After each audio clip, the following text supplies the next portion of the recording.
Good morning, fifth class. So, I hope you all have finished the work of previous chapter, and today we are going to start with a new chapter. And the name of this chapter is Times of Emergency.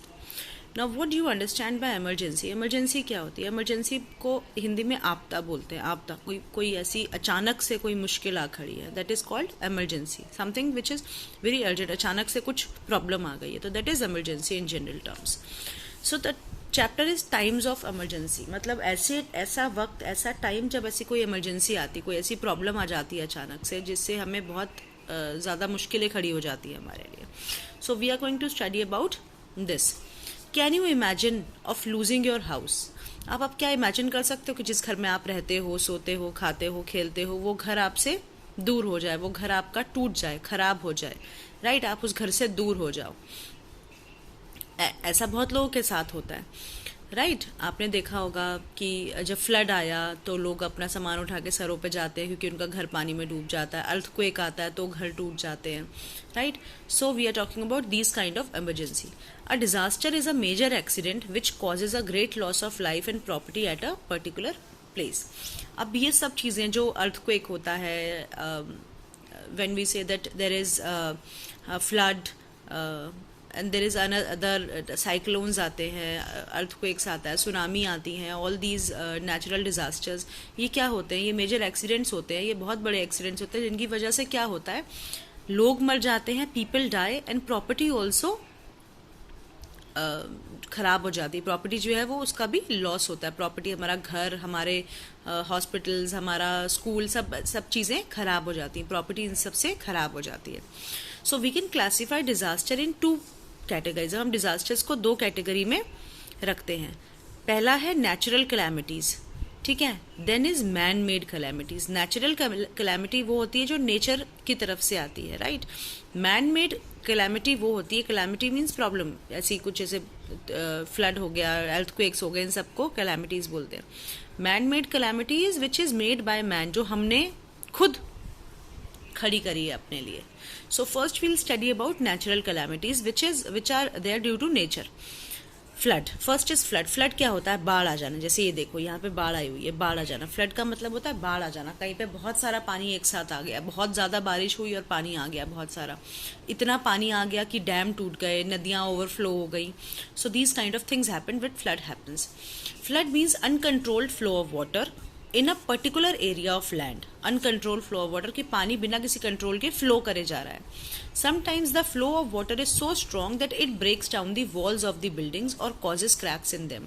और कई बार ऐसा होता है कि पानी का flow इतना ज़्यादा हो जाता है कि शहरों में पानी घुस जाता है, गाँव में पानी घुस जाता है, और इतनी तेज़ पानी आता है कि घर टूट जाते हैं, दीवारें टूट जाती हैं, राइट? और लोगों का घर जो है वो टूट जाते हैं. Sometimes the house is even collapse. घर जो है वो टूट जाते हो. कोलैप्स होने का मतलब टूटना. Floods are cause due to heavy rainfall and river starts overflowing with this water. अब फ्लड्स कैसे आते हैं? जब बहुत ज़्यादा बारिश होती है. बहुत ज़्यादा बारिश होती है तो पहाड़ों से बहुत ज़्यादा पानी नीचे आता है, या नदियाँ बहुत ज़्यादा भर जाती है. जब नदियाँ बहुत ज़्यादा भर जाती है, डेंजर लेवल के ऊपर आ जाती है, तो उनका पानी जो है वो जिस स्ट्रीम लाइन में वो चल रही होती है उससे बाहर निकल जाती है, क्योंकि पानी जो है वो वहाँ पे बहुत ज़्यादा आ जाता है. तो इसकी वजह से फ्लड्स आते हैं. Water start flowing over the banks and enter the colonies causing great damage. क्या होता है? वाटर जो है वो किनारों के ऊपर आ जाता है और सब जगह से बाहर निकलने लग जाता है, और उस वजह से अलग अलग शहरों में, गांव में पानी घुस जाता है. And what happens after that? Flood आना इज वन थिंग. उसके बाद में प्रॉब्लम क्या होती है? उसके बाद में, क्योंकि पानी आ गया, पानी खड़ा रहा, ठीक है, जानवर मर गए पानी के अंदर, लोग मर गए पानी के अंदर, पता नहीं चला, सामान डूब गया, इतनी सब चीज़ों से क्या होता है? बहुत गंदगी पैदा होती है, अनहाइजीनिक कंडीशंस होती हैं. तो उन अनहाइजीनिक कंडीशंस की वजह से क्या होता है? वहाँ बीमारियाँ आ जाती हैं, बहुत सारी बीमारियाँ आ जाती हैं. Malaria, dinghy, diarrhoea, all chikungunya, all these diseases they start. Viruses जो हैं वो सब वहाँ पैदा होने शुरू हो जाते हैं. और फिर क्या होता है? वहाँ पे एपिडेमिक्स आते हैं. एपिडेमिक्स ऐसी बीमारियाँ जब बहुत लार्ज स्केल पे फैल जाती है तो दो एपिडेमिक्स हो जाते हैं, right? So it happens because of floods. Now next is drought. Drought का मतलब होता है, जैसे आप देखो यहाँ पे क्रैक्स पड़े हुए हैं अर्थ के अंदर, राइट, ये मतलब इस अर्थ में पानी नहीं मिला, इस अर्थ को पानी नहीं मिला बहुत टाइम से, तो दिस इज ड्रॉट, पानी सूखा पड़ गया, सूखा पड़ना। ड्रॉट का मतलब बारिश ना होना। फ्लड कब आते हैं, जब बहुत ज़्यादा बारिश होती है। ड्रॉट्स कब आते हैं, जब बारिश बिल्कुल भी नहीं होती है, राइट, 2-3 साल तक लगातार कहीं बारिश नहीं हुई। और ऐसा बहुत जगह होता है। महाराष्ट्र में there is a small city जहाँ पे पानी की इतनी किल्लत होगी, वहाँ 2-3 साल से बारिश ही नहीं हुई है। अगर आप नेट पे चेक करोगे तो आपको पता चलेगा। ऐसी राजस्थान में बहुत ज़्यादा इलाके जहाँ बारिश ही नहीं होती है, तो वहाँ क्या होता है, ड्रॉट पड़ता है। अब जब पानी नहीं होगा तो फसल लगेगी नहीं लगेगी, will not be able to grow crops. फिर अगर बारिश ही नहीं होगी, थोड़ी बहुत बारिश तो हर किसी क्रॉप को चाहिए होती है, राइट। तो जब बारिश नहीं होगी तो क्रॉप्स नहीं होगी, क्रॉप्स नहीं होगी तो खाना नहीं होगा, खाना नहीं होगा तो लोग भूखे मरेंगे, लोगों के पास पैसे नहीं होंगे, लोगों को घर बेचना पड़ जाएगा, प्रॉब्लम्स आ जाएंगी। So this happens because of droughts. Drought is a dry condition that occurs in a particular area due to shortage of water. Now this happens due to shortage of water. The shortage of water is caused due to less or no rains. Rivers and lakes also dry up. अब river और lake में पानी कहाँ से आता है, बारिश से आता है, रेन से आता है। जब रेन नहीं होगी तो वो भी ड्राई अप हो जाएगी। Underground water also ड्राइज up and crack starts appearing. और जो अंडरग्राउंड वाटर, अर्थ के अंदर पानी होता है, वो भी सूखने लग जाता है। Due to the lack of water causing deaths of human beings and animals. And what happens after that? अगर पानी नहीं होगा तो we'll not be able to survive. Next is earthquakes. Now we all know what are earthquakes. Earthquakes क्या होते हैं, हमारे अर्थ के अंदर क्रस्ट होता है। अर्थ जो है वो अंदर से जो है हमेशा हिलती रहती है, अंदर बहुत सारी फायर है, और अर्थ हमेशा, अर्थ की जो प्लेट्स है वो हमेशा हिलती रहती है। They keep on moving. आप बड़े होकर क्लासेस में पढ़ोगे कि अर्थक्वेक कैसे आता है अच्छे से। तो जो हमारे अर्थ के अंदर प्लेट्स होती हैं, दे आर ऑलवेज मूविंग, ऊपर नीचे करती रहती है, and they do it always, हमेशा होता है। लेकिन समटाइम्स व्हाट हैपन, वो इतनी जोर से ऊपर नीचे करती है कि वो जो फील है, नीचे का जो झटका है, वो हमको ऊपर, अर्थ के ऊपर भी फील होता है। और ऐसे फील होता है कि इतना बुरा फील होता है कि सब चीज़ों में, घर टूट जाते हैं, बिल्डिंग्स टूट जाती है, क्रैक्स पड़ जाते हैं, अर्थ के अंदर क्रैक आ जाता है। So sometimes it happens. So that is called earthquakes. When the earth starts shaking, it is called an earthquake. Huge trees, buildings get uprooted due to an earthquake. अब अर्थ के अंदर कोई मूवमेंट हो रही है, बहुत तेज मूवमेंट हुई है, तो क्या होगा, ट्रीज जो है वो उखड़ जाते हैं, घर जो है वो गिर जाते हैं नीचे। So this happens due to earthquakes. It causes great damage to buildings, bridges, dams and to life of man and animal. लोग दब के मर जाते हैं अर्थक्वेक के अंदर, right. So this all happens because of earthquake. Next is tsunami. Now you must have heard about tsunami. आप शायद तब बहुत छोटे हो गए जब सुनामी आई थी इंडिया में, और गोवा और बॉम्बे वाला जो एरिया है पूरा, वहाँ पे सुनामी आई थी. और वहाँ पे जो लोग क्रिसमस पे गए हुए थे घूमने के लिए सर्दियों की छुट्टियों में, वहाँ पे वो लोग सुनामी में डूब गए थे. सुनामी क्या होती है, अब यहाँ हमने पढ़ा अर्थक्वेक क्या होता है. अर्थक्वेक क्या होता है, जब अर्थ के अंदर की प्लेट्स जो है वो मूव करती है बहुत ज़्यादा तेज, तो हमें ऊपर तक वो फील होता है. That is earthquake, right. Now tsunami is जब समुद्र के, सी के अंदर जो सी के अंदर जो अर्थ है, सी के अंदर जब ऐसे अर्थक्वेक्स आते हैं, जब ऐसे अर्थक्वेक समुद्र के अंदर आते हैं, तो उसकी वजह से सुनामी आती है. अब समुद्र के अंदर अर्थक्वेक आया तो क्या होगा, समुद्र के अंदर पानी है तो वो पानी जोर से उछल के बाहर आएगा, राइट. जब वो जोर से उछल के बाहर आएगा, इतना समुद्र का पानी सब बाहर आ जाएगा, तो लोगों को अपने साथ बहा के ले जाएगा. तो that is tsunami. It is a Japanese word which means strong waves. ठीक है. Tsunami is produced by an earthquake under the sea. Huge sea waves travels very fast in all directions causing destruction in the coastal areas. उन areas में जो coastal areas होते हैं, मतलब जो समुद्र के किनारे वाला इलाका होता है, वहाँ पे प्रॉब्लम होती है. Water can even travel at the speed of 900 kilometers per hour. This is very very huge. मतलब पानी जो है वो 900 किलोमीटर्स तक एक घंटे के अंदर 900 किलोमीटर्स तक चला जाता है, इतनी दूर तक. So this is something very dangerous. Tsunami has hit the coastal areas of India and Sri Lanka, killing thousands of people gathered together to enjoy Christmas. ऐसे ही हुआ था क्रिसमस के टाइम पे, वहाँ पे समुद्र में अर्थक्वेक आया, उसकी वजह से सुनामी आई, और बहुत लोग जो है वो पानी के साथ बह के अंदर चले गए, और बहुत प्रॉपर्टी का नुकसान हुआ था. नेक्स्ट है साइक्लोन्स. नाउ साइक्लोन्स क्या होते हैं. साइक्लोन्स वो स्टॉर्म होते हैं जो वाटर के अंदर आते हैं. Cyclones mean storms in a sea causing water to rotate in circular motion at a very high speed. समुद्र के अंदर साइक्लोन आया है, यहाँ पे बहुत तेज साइक्लोन आया, और उसमें क्या होता है, ये ऐसे गोल गोल घूमता है, राउंड राउंड राउंड राउंड घूमता है.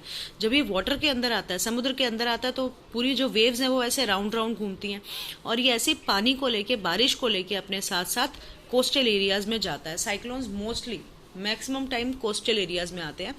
United States of America, America हो गया, अमेरिका में बहुत ज़्यादा साइक्लोन्स आते हैं, it is a very cyclone prone area. India में उड़ीसा हो गया, बे ऑफ बंगाल हो गया, उधर पे बहुत ज़्यादा साइक्लोन आते हैं। अभी रिसेंटली अभी कितना बुरा साइक्लोन आया था कि दिल्ली तक 3-4 दिन तक बारिश होती रही थी, यहाँ मौसम बहुत ठंडा हो गया था क्योंकि वहाँ पे बहुत बुरा साइक्लोन आया था। इन केस ऑफ साइक्लोन्स जो people who study about climate, जो क्लाइमेट के बारे में पढ़ते हैं, मेट डिपार्टमेंट के जो लोग होते हैं जो क्लाइमेट के बारे में पढ़ते हैं, उनको साइक्लोन्स का पहले से पता चल जाता है। आप अर्थक्वेक्स का पता नहीं लगा सकते जल्दी, सुनामी का पता नहीं लगा सकते हो, ठीक है। आपको रेन ज़्यादा होगी कि सूखा पड़ेगा, साइक्लोन्स आएंगे, इन चीज़ों का पता आपको पहले से लग जाता है, ठीक है। तो साइंटिस्ट क्या करते हैं, इन चीज़ों का पहले से पता लगा लेते हैं कि इस बार इतने साइक्लोन्स आने वाले हैं, और उस हिसाब से कोस्टल एरियाज़ में जो लोग होते हैं साइक्लोन आने से पहले उनको वहाँ से इवैक्यूएट कर लिया जाता है, उनको वहाँ से निकाल लिया जाता है। तो क्या होता है, लोगों का घर खराब हो जाता है, लोग वहाँ से तो निकल के चले जाते हैं लेकिन उनके घर जो है वो पीछे टूट जाते हैं और पानी में बह जाते हैं। Cyclones hit the coastal areas very rapidly causing damage to house, buildings and electric supply. जब तूफान आता है, इतनी तेज तूफान आता है, इतनी तेज हवा चलती है कि अगर कोई बाहर खड़ा होगा तो वो भी हवा में उड़ जाएगा, इतनी तेज हवा होती है। So this happen due to cyclone in India. Orissa, West Bengal, Andhra Pradesh, Gujarat are prone to cyclone waves, क्योंकि ये सब समुद्र के पास वाले इलाके हैं। What should we do in case of natural calamity? Now you tell, what should we do in case of natural calamities? क्या करना चाहिए? एक तो हमें पहले अपने आप को बचाना चाहिए, फिर अपने आसपास वालों को भी बचाना चाहिए, और हमेशा एकदम पैनिक नहीं करना चाहिए। अगर अर्थक्वेक आया तो हमको पता है कि अर्थक्वेक आया तो हमको दीवार के साथ लग के खड़े हो जाना है, राइट। किसी इलेक्ट्रिक पोल के पास नहीं खड़े होना है, हमको किसी टेबल के अंदर जाके नीचे जाके बैठ जाना है, ठीक है। जब बहुत ज़्यादा बारिश हो रही होती तो अपना फ़ोन लेके या किसी पेड़ के नीचे नहीं जाना चाहिए जब लाइटनिंग हो रही होती है। क्यों नहीं जाना चाहिए? क्योंकि लाइटनिंग, बिजली चमक रही होती है जब बहुत ज़्यादा, तो क्या होता है वो पेड़ पे गिरती है, क्योंकि would is a good conductor of electricity. तो ऐसे करके ये सब चीज़ें नहीं करनी चाहिए, राइट। सो अब और क्या करना चाहिए, हमको आसपास लोगों की हेल्प करनी चाहिए, right. In case of any natural calamities we should actively participate in rescue और रिलीफ ऑपरेशंस। हमको एक्टिवली पार्टिसिपेट करना चाहिए रेस्क्यू एंड रिलीफ ऑपरेशंस में, मतलब लोगों को बचाने में। रेस्क्यू मतलब किसी को मुसीबत से निकालना। We should encourage people to face the trouble times bravely. We should help people in moving to safer places. लोगों को रेस्क्यू करना चाहिए। We should assist and follow the advice of doctors and other people engaged in relief work. We should work calmly and should not spread panic among people. That's what I told you. We should not give any wrong information to anyone. We should raise funds to help the victims. जब भी ऐसे कुछ problems होती है तो हमेशा fund raise करे जाते हैं। हर कोई अपनी अपनी तरफ से जितना दे सकता है उतना पैसा देता है, ताकि जिनके घर टूटे हैं, जिनको खाना नहीं मिल रहा है, उनको उस टाइम पे वो चीज़ें मिल सके। People who have lost their houses in disaster need emotional and economic support and help. जिनके घर टूट जाते हैं, उनका तो घर टूट गया जिसका, उसके लिए तो सब कुछ खत्म हो गया ना, तो उस टाइम पे उसको इमोशनल सपोर्ट की भी ज़रूरत होती है और उसको फाइनेंशियल हेल्प की ज़रूरत होती है, तो वो सब हमको उनके लिए करना चाहिए। All in a society should help heartedly along with the government agencies.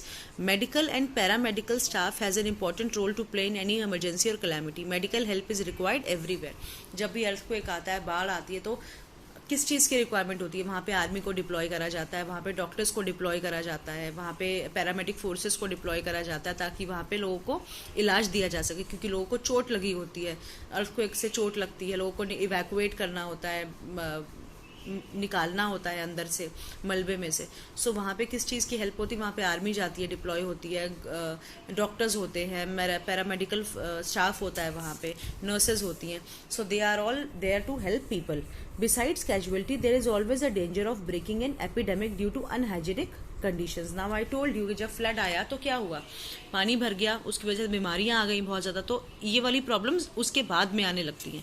Diseases like cholera, diarrhoea, gastroenteritis, measles and malaria like diseases are suppose to be spreading. Doctors give injections to people to save them from these diseases. Doctor जो है उनको injection देते हैं बीमारी से बचाने के लिए. Next is media. मीडिया का क्या रोल होता है? मीडिया कौन होता है? मीडिया न्यूज़ जो हमें देते हैं, बताते हैं कि कहाँ क्या हो रहा है. So their role is very important because they keep us informing कि कहाँ क्या प्रॉब्लम हो रही है, कहाँ क्या प्रॉब्लम नहीं हो रही है, कहाँ पे कौन सेफ है, कैसे नहीं है. So their role is also very important. Media plays an important role in case of emergencies and disaster. It keeps on updating the people about the condition of the calamity, hit area and people. It helps in not spreading panic by giving true situation, तो हमको सही situation बताता है कि क्या problem हो रही है, क्या नहीं हो रही है, ताकि हम सही तरीके से जान सकें। Next is first aid. Now what is first aid? हम सबके पास फर्स्ट एड होती है। जब आप स्कूल में होते हो, आपको चोट लगती है, तो आप आते हो और आपको फर्स्ट एड दिया जाता है, आपको बैंडेज लगाते हैं, मेडिसिन लगाते हैं पहले, राइट? तो फर्स्ट एड वो हेल्प होती है जो डॉक्टर के आने से पहले आपको मिलती है। उसका नाम ही फर्स्ट एड है, मतलब पहली एड। डॉक्टर तक जाने में टाइम लगेगा, उससे पहले फर्स्ट एड हमको मिल जाती है। उसके बाद हम डॉक्टर के पास जाते हैं, वो देखता है, इंजेक्शन देता है, पर हमारी first aid is very important. In every house, in every school, in every organisation there is a first aid box which is kept in case of any emergency. उसके अंदर मेडिसिन होती हैं, ऑइंटमेंट्स होती हैं, बैंडेज होता है, ठीक है। So first aid is the medical help given to an injured person before the doctor comes. First aid can be given in case of minor injuries. After it, the injured should be taken to the doctor. तो पहले ये देने के बाद फिर उसको doctor के पास ले जाना चाहिए. One should have a first aid kit handy at home, school, buses, etc. It must have the following things in it. क्या क्या होना चाहिए फर्स्ट एड के अंदर? Bandage, sterilise gauze, assorted adhesive bandages, band-aids, antiseptic lotions or cream like Dettol, Betadine, pain relieving medicines like paracetamol, Bernol for burns, small and sharp scissor, tweezers, safety pins and blades, cotton and soap. तो ये सब चीजें हमारे first aid box में होनी चाहिए. Now what is your activity? You need to make a first add home. अगर आपके घर में फर्स्ट एड होम नहीं, फर्स्ट एड बॉक्स नहीं है, तो आपको फर्स्ट एड बॉक्स बनाना है, उसमें ये सब चीजें रखनी है. And you have to make sure कि उनकी एक्सपायरी डेट आप चेक करके रखो. अगर वो एक्सपायर हो गया उसमें से मेडिसिन, तो उसको बाहर फेंक दो, right. And this one more activity which you need to do, you have to find out the NGO. NGO वो ऑर्गेनाइजेशन होती हैं जो नॉन गवर्नमेंट ऑर्गेनाइजेशंस जो फंड रेज करती हैं अलग अलग जगह से, और फिर जहाँ पे प्रॉब्लम होती है वहाँ पे वो फंड को यूज करती है, उन लोगों को हेल्प करती है. तो आपको ये पता लगाना है कि आपके एरिया में ऐसी कौन सी नॉन गवर्नमेंट ऑर्गेनाइजेशन काम कर रही है और वो कैसे लोगों को हेल्प कर रही है. तो this is your activity which you have to do. Now read this chapter thoroughly and try the question answers, and I'll be sending you the same.